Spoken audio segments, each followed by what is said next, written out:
Hi ಸ್ನೇಹಿತರೆ, welcome to our channel Mithun Raj ಅಡುಗೆ ಮನೆ. ಇವತ್ತಿನ ವಿಡಿಯೋದಲ್ಲಿ ಸ್ಪೆಷಲಾಗಿ ನಾನು ದೇಹಕ್ಕೆ ಎಷ್ಟೋ ತಂಪು ಮಾಡುವಂಥ ಸಬ್ಬಕ್ಕಿಯಿಂದ ಒಳ್ಳೆ ಬ್ರೇಕ್ಫಾಸ್ಟ್ ರೆಸಿಪಿನ ತೋರಿಸ್ಕೊಡ್ತೀನಿ.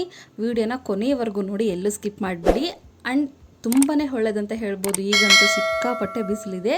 ಈ ಬಿಸಿಲಿಗೆ ಈ ಥರ ಬ್ರೇಕ್ಫಾಸ್ಟ್ ತುಂಬ ಒಳ್ಳೆಯದಂತ ಹೇಳ್ಬೋದು. ದೇಹಕ್ಕೆ ಕೂಡ ತುಂಬಾ ಕೂಲ್ ಇರುತ್ತೆ. ಮೊದಲನೇದಾಗಿ 1 ಕಪ್ಪಷ್ಟು ನಾನು ಸಬ್ಬಕ್ಕಿನ ತೊಗೊಂಡಿದ್ದೀನಿ. ಇವಾಗ ಇದನ್ನು ಕಂಪ್ಲೀಟಾಗಿ ನೆನೆಸಬೇಕು. ಒಂದು 2 ರಿಂದ 3 ತಾಸು ಅಥವಾ 4 ತಾಸಾದರೂ ನಿಮ್ಮ ಹತ್ರ ಟೈಮ್ ಇದ್ದರೆ ಒಂದು 4-5 ಗಂಟೆ ಆದರೂ ನೆನೆಸ್ಬೋದು. ಒಂದು ಬೌಲಿಗೆ ಹಾಕ್ಕೊಂಡು ನೆಕ್ಸ್ಟ್ ಇದಕ್ಕೆ ನೀರು ಹಾಕ್ಕೊಂಡು ನೀಟಾಗಿ ತೊಳ್ಕೊಂಡು ನಂತರ ಇದನ್ನು ನೆನೆಯೋಕ್ಕೆ ಬಿಡೋಣ.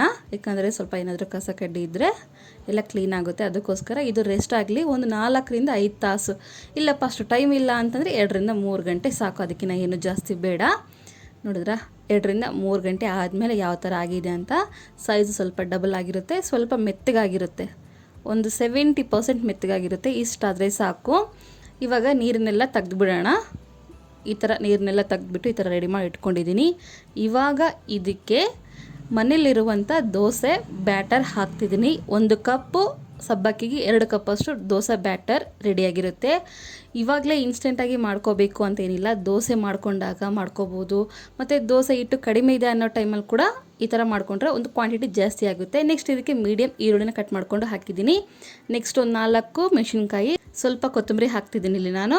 ನೆಕ್ಸ್ಟ್ ಸಣ್ಣದಾಗಿ ಕಟ್ ಮಾಡ್ಕೊಂಡಿರುವಂಥ ಕರಿಬೇವು ಕೂಡ ಹಾಕ್ತೀನಿ. ನೆಕ್ಸ್ಟ್ ರುಚಿಗೆ ತಕ್ಕಷ್ಟು ಉಪ್ಪು. ದೋಸೆಗೆ ಹಾಕಿರ್ತೀವಲ್ಲ, ದೋಸೆ ಹಿಟ್ಟಿಗೆ ನೋಡ್ಕೊಂಡು ಹಾಕ್ಕೊಳ್ಳಿ ಇಲ್ಲಿ.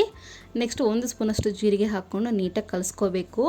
ಈಗಂತೂ ಸಿಕ್ಕಾಪಟ್ಟೆ ಬಿಸಿಲಿದೆ. ಈ ಬಿಸಿಲಿಗೆ ಸಬ್ಬಕ್ಕಿನ ವಾರದಲ್ಲಿ 1 ಸಲ ಆದರೂ ತಿನ್ನಲೇಬೇಕು. ನಾವು ದೋಸೆ ಕಾಮನ್ ಆಗಿ ಮಾಡ್ಕೊತೀವಿ. ಅಂಥ ಟೈಮಲ್ಲಿ ಮಾಮೂಲಾಗಿ ದೋಸೆ ತಿನ್ನೋಕ್ಕಿಂತ ಈ ಥರ ಸಬ್ಬಕ್ಕಿ ಹಾಕ್ಕೊಂಡು ಸ್ವಲ್ಪ ಈ ಥರ ಈರುಳ್ಳಿ ಮೆಣಸಿನ್ಕಾಯಿ ಈ ಥರ ಎಲ್ಲ ಹಾಕ್ಕೊಂಡು ಮಾಡ್ಕೊಂಡು ತಿಂದರೆ ಚಿಕ್ಕ ಮಕ್ಕಳಾಗಿರ್ಬೋದು, ದೊಡ್ಡವ್ರಿಗಾಗಿರ್ಬೋದು, ಮತ್ತು ಹೀಟಾಗಿ ಅನ್ನೋ ಟೈಮಲ್ಲಿ ಈ ಥರ ಮಾಡ್ಕೊಂಡು ತಿಂದ್ರೂ ತುಂಬಾ ಒಳ್ಳೆಯದು. ಮತ್ತು ಇವಾಗ ಕಡಿಮೆ ಕ್ವಾಂಟಿಟಿ ಇದೆಯಪ್ಪ ದೋಸೆ, ಎಲ್ಲರಿಗೂ ಆಗೋದಿಲ್ಲ ಅನ್ನೋ ಟೈಮಲ್ಲಿ ಕೂಡ ಈ ಥರ ಮಾಡಿಕೊಂಡ್ರೆ ಎಲ್ಲರಿಗೂ ಸಮಾನವಾಗಿ ಆಗುತ್ತೆ, ಎಲ್ಲರಿಗೂ ಹೊಂದ್ಕೊಳ್ಳುತ್ತೆ. ಈ ಥರ ರೆಡಿಯಾಗಿದೆ. ಈ ಕಡೆ ಹಂಚು ಕೂಡ ಕಾದಿದೆ. ಹಂಚಿನ ಮೇಲೆ ಈ ಥರ ಈರುಳ್ಳಿಯಿಂದ ನೀಟಾಗಿ ಆಯಿಲ್ನ ಅಪ್ಲೈ ಮಾಡ್ಕೊತೀನಿ. ಹಂಚಿನ ಮೇಲೆ ಎಲ್ಲನೂ ನೀಟಾಗಿ ಎಲ್ಲ ಆಯಿಲ್ ಅಪ್ಲೈ ಮಾಡ್ಕೊಂಡ್ಮೇಲೆ ಹಂಚು ಚೆನ್ನಾಗಿ ಕಾದಿರಬೇಕು, ನೆನಪಿರಲಿ. ಸ್ವಲ್ಪ ನೀರನ್ನು ಚಿಮುಕ್ಸ್ಬಿಟ್ಟು ಈ ಥರ ನಾನು ಸೆಟ್ ದೋಸೆ ಅಂತಾರಲ್ಲ ಆ ಥರ ಹಾಕ್ಕೊತಾ ಇದ್ದೀನಿ.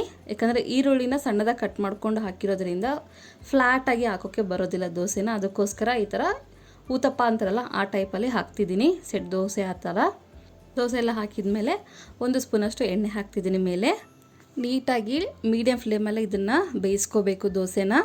ನೋಡಿದ್ರೆ ಇದು ರೆಡಿಯಾಗಿದೆ. ಇವಾಗ ಇನ್ನೊಂದು ಕಡೆ ಹಾಕ್ಕೊತೀನಿ, ಇನ್ನೊಂದು ಸೈಡ್ ತಿರುಗಿಸ್ಕೊತೀನಿ. ಇದನ್ನು ನೋಡಿದ್ರೆ ಕಲರು ಮತ್ತು ಟೇಸ್ಟು ಸೂಪರಾಗಿರುತ್ತೆ ಅಂತ ಹೇಳ್ಬೋದು. ಒಂದು ಸಾರಿ ಟ್ರೈ ಮಾಡಿ, ಮತ್ತೆ ಇದೇ ಮಾಡ್ತಿರ್ತೀರ, ಅಷ್ಟು ರುಚಿಯಾಗಿರುತ್ತೆ. ಈ ಕಡೆ ಹಾಕ್ಕೊಂಡ್ಮೇಲೆ ಕೂಡ ನೀಟಾಗಿ ಎಲ್ಲವನ್ನು ಬೇಯಿಸ್ಕೊಂಡಿದ ನಂತರ 2 ಕಡೆನೂ ನೀಟಾಗಿ ಬೇಯಿಸ್ಕೊಂಡು ಆಮೇಲೆ ಸರ್ವ್ ಮಾಡಿಕೊಂಡು ತಿಂದರೆ ತುಂಬ ಚೆನ್ನಾಗಿರುತ್ತೆ. ಇದಕ್ಕೆ ಕಾಂಬಿನೇಷನ್ ಆಗಿ ಕಾಯಿ ಚಟ್ನಿ ಆಗಿರ್ಬೋದು, ಮತ್ತು ಶೇಂಗಾ ಚಟ್ನಿ, ಟೊಮೊಟೊ ಚಟ್ನಿ ಯಾವುದಾದ್ರೂ ಓಕೆ, ಇಲ್ಲ ಆಲೂಗಡ್ಡೆ ಪಲ್ಯದಿಂದ ತಿಂತೀನಿ ಅಂದರೂ ಓಕೆ, ಹೆಂಗಾದರೂ ಓಕೆ. ದೋಸೆ ರೆಡಿಯಾಗಿದೆ. ಈಗ ಪ್ಲೇಟಲ್ಲಿ ಹಾಕ್ಕೊತೀನಿ. ನೆಕ್ಸ್ಟ್ ಇನ್ನೊಂದು ದೋಸೆ ಕೂಡ ಹಾಕಿ ತೋರಿಸ್ತಾ ಇದ್ದೀನಿ ನೋಡಿ. ಊತಪ್ಪ ಯಾವ ಥರ ಹಾಕ್ಕೊತೀವಲ್ಲ ಸೇಮ್ ಟು ಸೇಮ್ ಅದೇ ಥರ ಹಾಕ್ಕೊಂಡ್ರೆ ತುಂಬ ಚೆನ್ನಾಗಿರುತ್ತೆ. 1-2 ತಿನ್ನೋರು 4-5 ದೋಸೆ ತಿಂತಾರೆ, ಅಷ್ಟು ಚೆನ್ನಾಗಿರುತ್ತೆ.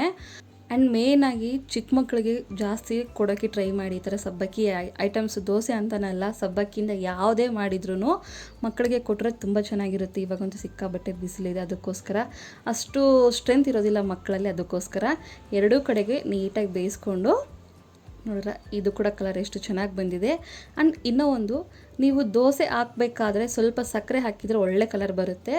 ದೋಸೆ ಬ್ಯಾಟರ್ನ ಯಾವ ಥರ ರೆಡಿ ಮಾಡ್ಕೋಬೇಕು ಅನ್ನೋದು ಕೂಡ ನಾನು ಆಲ್ರೆಡಿ ವಿಡಿಯೋ ಮಾಡಿದ್ದೀನಿ ನನ್ನ ಮಿಥುನ್ ರಾಜ್ ಅಡುಗೆ ಮನೆ ಅನ್ನೋ ಯೂಟ್ಯೂಬ್ ಚಾನಲಲ್ಲಿ. ಅದನ್ನು ಕೆಳಗಡೆ ಡಿಸ್ಕ್ರಿಪ್ಷನ್ ಬಾಕ್ಸಲ್ಲಿ ಹಾಕಿರ್ತೀನಿ, ಹೋಗಿ ಒಂದ್ಸರಿ ಚೆಕ್ ಮಾಡಿ.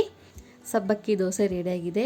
ಈ ಥರ ಹೆಚ್ಚಿನ ವೀಡಿಯೋಸ್ಗಾಗಿ ನನ್ನ ಮಿಥುನ್ ರಾಜ್ ಅಡುಗೆ ಮನೆ ಅನ್ನೋ ಚಾನಲನ್ನು ಸಬ್ಸ್ಕ್ರೈಬ್ ಮಾಡ್ಕೊಳ್ಳಿ. ಈ ರೆಸಿಪಿ ಇಷ್ಟ ಆಗುತ್ತೆ ಅಂದ್ಕೊಂಡಿದ್ದೀನಿ. ಇಷ್ಟ ಆದರೆ ಲೈಕ್, ಶೇರ್ ಆ್ಯಂಡ್ ಕಮೆಂಟ್ ಮಾಡೋದನ್ನು ಮಾತ್ರ ಮರಿಬೇಡಿ, ಓಕೆನಾ? ಮುಂದಿನ ವೀಡಿಯೋದಲ್ಲಿ ಮತ್ತೆ ಸಿಗೋಣ. ಅಲ್ಲಿವರೆಗೂ ಟೇಕ್ ಕೇರ್, ಬಾಯ್.